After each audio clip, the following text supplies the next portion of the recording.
เอาสู้ส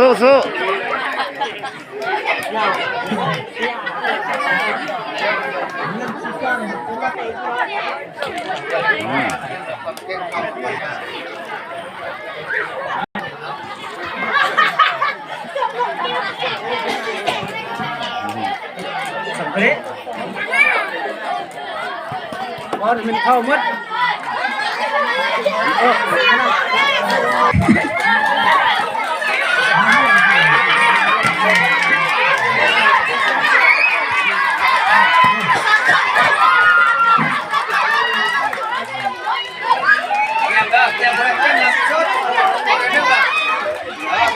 แต่ว่าเอาเลยเป็นคนที่มาเช็ดเลย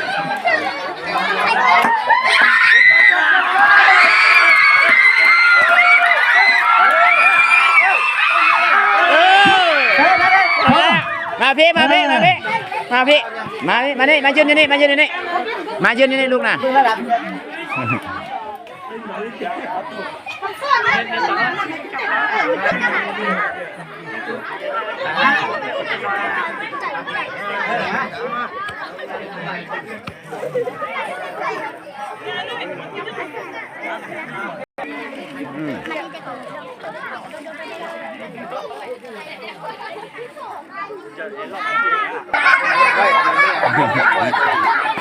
โอ้ยบอลเล่นจะน้อยลงมือเล่น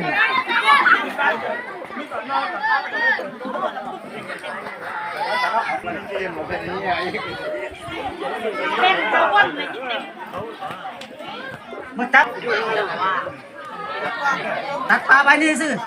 ตัดไม่เลยตัดปลาไป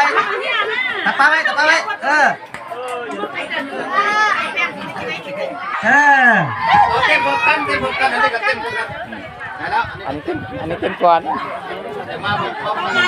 เต็มก่อน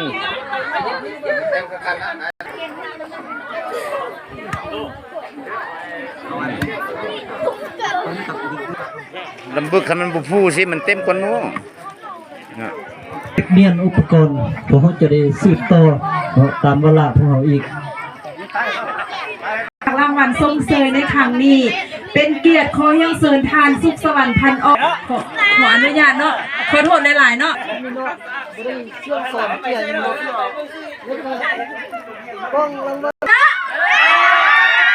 ม่อนจกเอารางวัลที่3ขอเสริญทานสุขสวรรค์พันออนเลขาพักบ้านนายบ้านบ้านล่องแจ้งขึ้นมาจกขอยังเสริญ